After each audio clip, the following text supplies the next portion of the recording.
Hi, I'm Dr. Don Feinberg, your presenter for segment 5, our final segment of the Opera Insight 2024 videos. We will conclude with the 5th opera of the season, Donizetti's Elixir of Love. We've seen many ingredients for our own recipe for love. In our final opera, the Elixir of Love, the main character, Nemorino, overcomes many obstacles, both personal and social, to win the heart of his beloved Adina. And he does so without trickery or treachery, but with a dose of a placebo potion. More importantly, with an infectious innocence that proves irresistible. Nemorino has indeed found a key ingredient for a true elixir of love. Unlike our world premiere, The Righteous, which none of us have ever seen before, Santa Fe Opera presented this production of Elixir d'Amour in 2009. It played to rave reviews and was a fan favorite of the season. Steve Smith from the New York Times described it like this: despite all the light, giggly charm of Donizetti's delectable comedy, Elixir d'Amour, for its participants, the work is anything but simple. The opera demands a dulcet-toned tenor who can project a guileless sweetness, a soprano capable of intricate coloratura and subtly shaded acting, a solid pair of comic baritones, and a conductor who can hold things together at a breezy pace. And this year, Santa Fe Opera delivers. As the opera opens, we see on the stage a huge billboard advertising olive oil, a clear indication to us in the audience that the setting is mid-20th century, post-World War II, not the mid-19th century of Donizetti's original opera. Second, there's both Italian and English on the billboard. The language of love is universal, not particular to a time and place. The bulletin board advertises olive oil as Elixir della Vita, the elixir of life. And as the opera unfolds, we will not be surprised to learn that the true elixir of life is love itself. But what is the recipe for the elixir of love? To unravel this mystery has been the goal of this season's Opera Insight, and we'll conclude it today. We first meet Nemorino and Adina exchanging glances across the stage. We know nothing about them except perhaps the most important thing. The glance reveals the fleeting moment of attraction. For Nemorino, the moment is filled with innocence, hope, and longing that turns to desolation. She looks away. They exit. Yet we know this is going to be the story of how they bridge the gap between them in what Sir Dennis Foreman calls the most lovable of comic operas. We next meet the chorus extolling the beauty of the summer day, the virtue of the cooling shade tree. But they warn, when love exerts its ardor, no shade can temper its power. Case in point, the lovesick Nemorino. He pines for his adored Adina. Adina, the rich owner of the farm and olive oil company, is teaching the workers. Nemorino interrupts with declarations of love. Apparently, everybody in town, including Adina, knows that he is smitten. In simplicity, in the key of C major, the most simple key, he sings, "Quanto e bella," how beautiful, how charming. Her beauty brings me peace, but yet he feels powerless. His powerlessness comes from his personal, innocent insecurity. He loves a woman that he considers out of his league. Violetta in La Traviata could seduce any man she chooses, but is undone by social forces. Donna Elvira loves Don Giovanni in a love steeped in devotion, but is stopped by the cynicism and sex addiction of the object of her affection. So, this opera also has obstacles to overcome, and unlike those tragedies we know in comedy, like with Octavian and Sophie and Der Rosenkavalier, Nemorino will overcome the barriers to love and will end up with Adina. And like it says in the old travel agency posters, getting there is half the fun. For Nemorino, love seems like an irresistible external force that holds you in its power.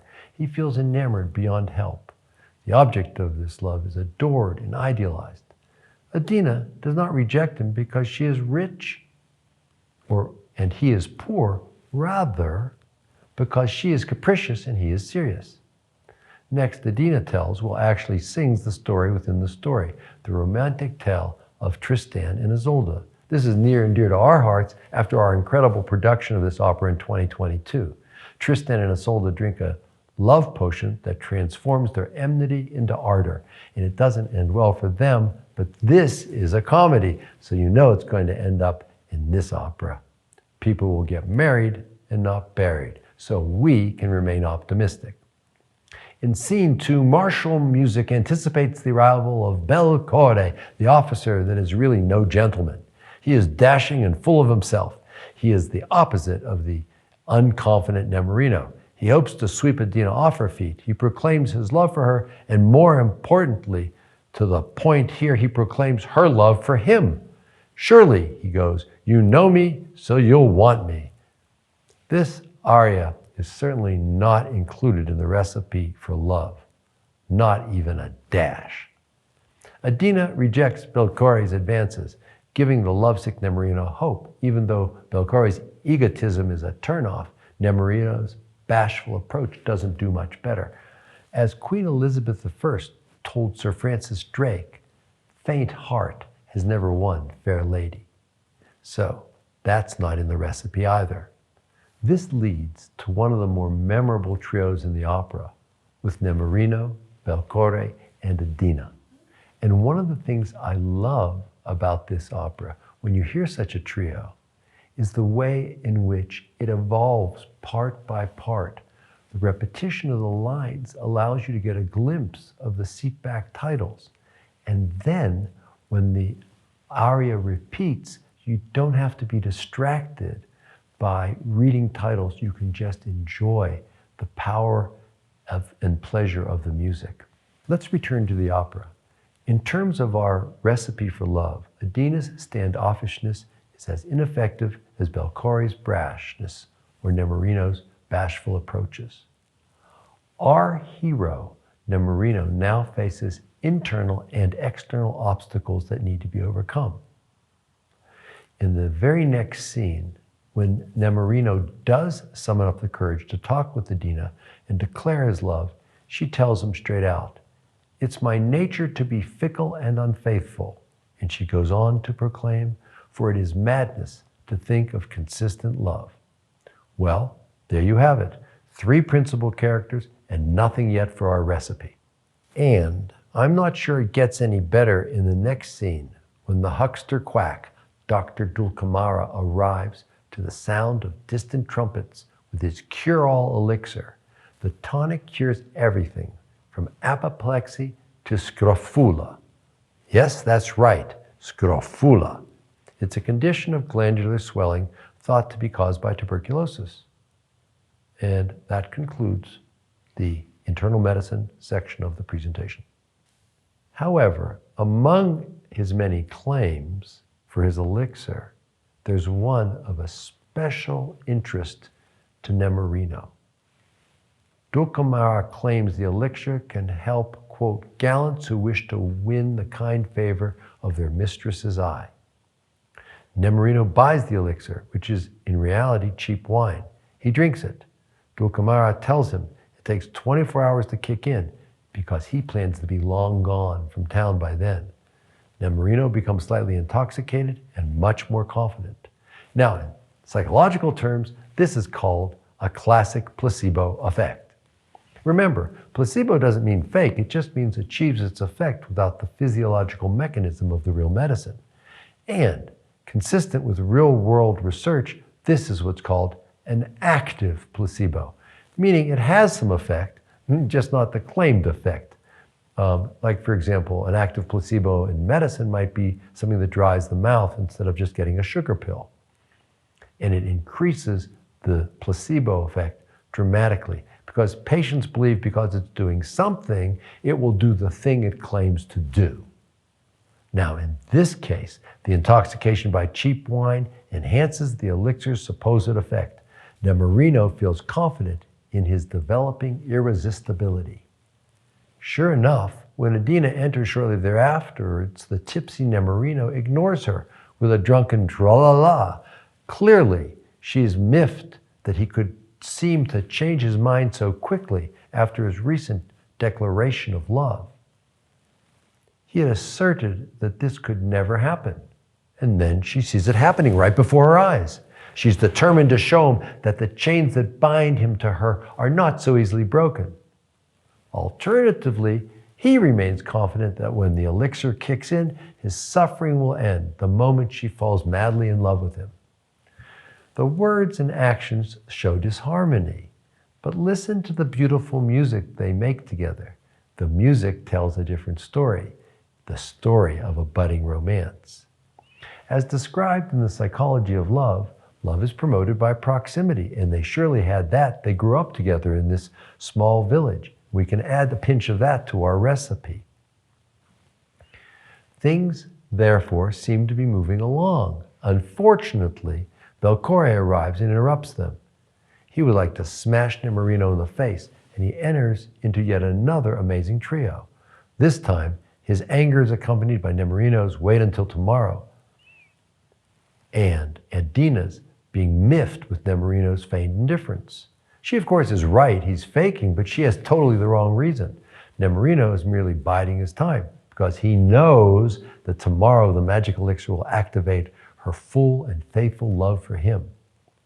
Now, I'm always amused by the chord progression in this trio. It may sound familiar to you. It's the one used in many rock and roll songs. Even if you don't know music theory, you'll recognize a first minor going to a fifth and a transitional seventh. But don't worry. Just sit back and enjoy the quick pace that this trio builds into a climactic 8.5-minute finale of the act. Now, it begins with the announcement that the regiment must ship out the next day, and in a fit of pique, Adina agrees to marry Belcore immediately. Nemorino pleads, give it just one more day, and now Belcore becomes increasingly angry because Nemorino is butting in. But it seems that Adina is moved by his sincere and passionate pleading, so she agrees to delay. Act 2 begins with the wedding preparations in full swing. Adina and Dr. Dulcamara sing a duet that tell of a girl who does not marry a rich old senator for security because she only wants to give her heart and presumably the rest of her for love. Marrying for love is a great idea, but as it is often said, it's just as easy to fall in love with a rich guy as a poor one. Adina departs and Nemorino arrives. He pleads with Dulcamara for another elixir, a stronger one that can work immediately. The doctor says he's about to leave town, and besides, he needs a lot more money to pay for this expensive version of the elixir. Enter Belcore. He's upset about the delay in the wedding. Nemorino is lamenting his need for cash. Belcore gets him to enlist for 20 scudi. Now, how much money do you think 20 scudi is? In 2009, the chairback translation said it was about 400 lira. I wonder if this time around they're going to convert it to euros. In any case, it's the exact price for the elixir. Would you believe it? Now we see the sacrifice that Nemorino is willing to make to join the army just to get the elixir so he can find his true love. And surely, as we have found this season, the willingness to sacrifice is a key ingredient to finding deep and abiding love. Next, in the opera, the plot thickens. News arrives that Nemorino's rich uncle has died and left him his fortune. Nemorino himself does not know this yet, but the news has spread quickly among the village girls who firmly believe that money is worth marrying for. The women amorously welcome Nemorino, and he assumes that the expensive, fast-acting elixir has kicked in.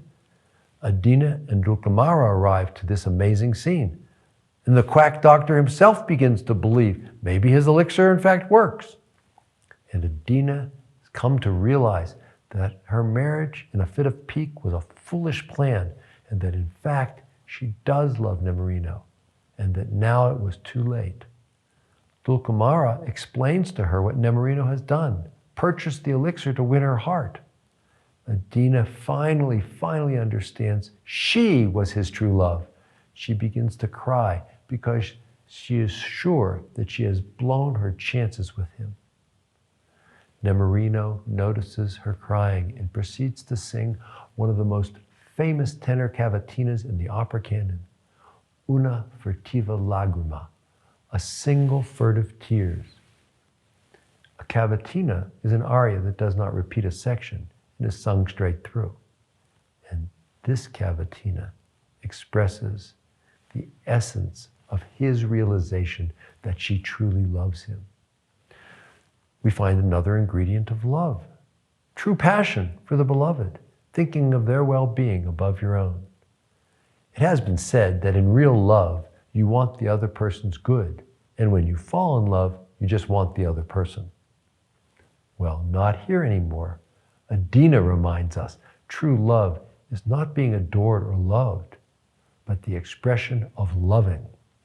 In that vein, even though she fears it's too late for her and Nemorino, she buys him out of the army by paying back his enlistment bonus. And in their dramatic exchange, confirms that she indeed does love him. So their final duet turns into a wedding celebration that we expect at the end of great comic operas. Oh yes, and Nemorino learns he's wealthy, and the opera ends with Dr. Dulcamara singing the praise of his elixir, which not only makes you irresistible as a lover, but also makes you rich. Sounds good, but between you and me, I knew his elixir was a fake when he claimed it was more powerful and aphrodisiac than coffee. And you know that can't be true. Well, in any case, this final patter aria is done to the snappy tune of his party song that began the second act. It brings great symmetry to the second act and a joyful closure to the opera. So, what does this opera teach us about our recipe for love? What ingredients have all of the season's operas offered? Simply, love is a complicated, occasionally ecstatic, oft-times heartbreaking journey, and without question, it is worth the trip.